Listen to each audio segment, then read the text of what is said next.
예, 더불어민주당 대전 유성구갑 조승래입니다. 예, 국방위 와서 첫 번째 질의를 하는데 어떤 질의를 할까 제가 고민을 하다가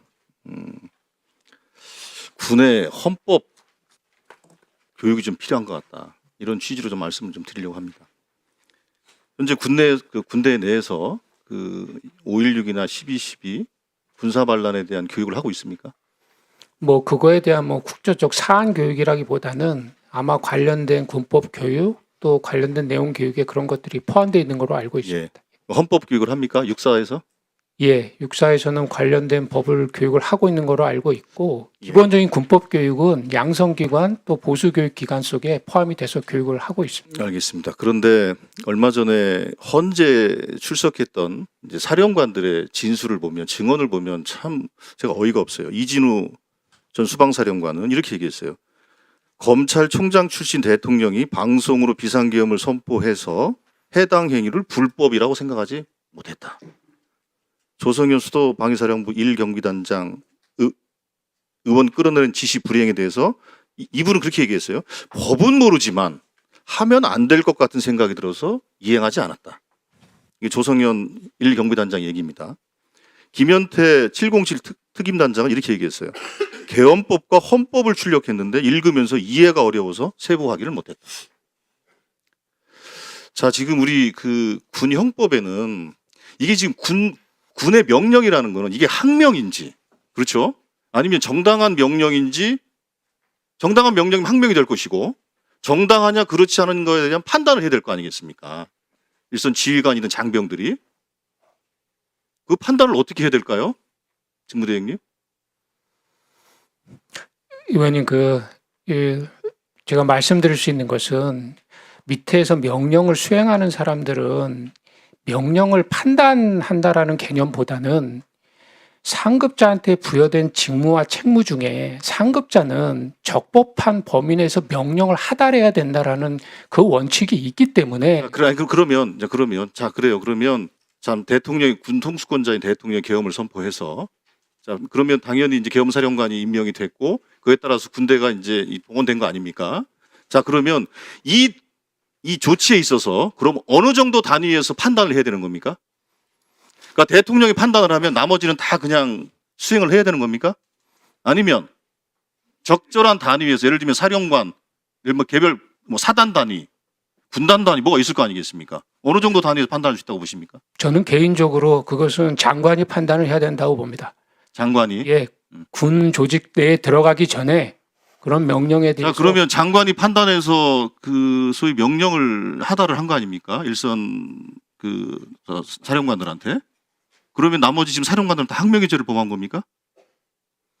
뭐 그것이 항명인지 적법한 명령인지 불법한 명령인지 이런 것들이 이제 수사기관에서 판단이 되기 때문에 거기에 맞춰서 그래서 조치가 될 이게 것입니다. 지금 군 형법은 잘 아시겠지만 군 형법에 가장 큰 첫 번째 처벌 조항은 뭐가 나오면 내란이 나오잖아요. 그죠? 내란죄, 그다음에 뭐 이적의 죄. 쭉 나간 다음에 마지막 한 8장쯤 나오는 게 이제 항명의 죄. 이렇게 나오거든요. 자, 그랬을 때 앞에 한 6가지의 내란부터 이적죄 이르기까지 한 6가지 정도의 제목에 대해서 그러면 지휘관이든 그 지휘를 받는 장병이든 그럼 판단을 할 수 있어야 될 거 아니겠습니까? 그러니까 그 장병을 다 일괄적으로 묶으면 저기 병사서부터 장군까지가 모두 장병인데 그런 것을 다 판단하는 위치에 놓는다는 것은 뭐 저는 개인적으로 동의하지 않습니다.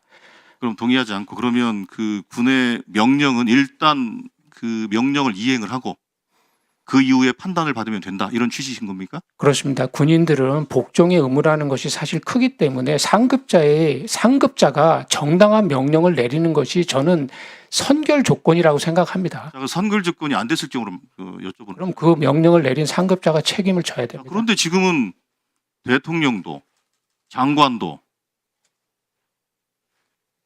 부인을 하고 있지 않습니까? 뭐 그것은 법이 판단할 것이라고 부인을 하고 생각합니다. 있고 사실은 아까 우리 한기호 의원께서 말씀하실 때 실제로 그 차관의 그러니까 직무대행의 그 취지에 따르면 사실은 일선 뭐 사령관이든 장병들은 사실은 그냥 명령을 이행한 정도의 것으로 보여진다면 사실은 그런 분들에 대해서는 사실은 처벌을 하더라도 뭐 가볍게 하거나 사실은 면책을 주거나 저는 폭넓게 해야 된다고 생각을 합니다. 근데 그러려면 어떤 전제가 있어야 되냐면 대통령과 장관이 내가 잘못 판단했고 내가 명령을 했다. 내가 책임지겠다.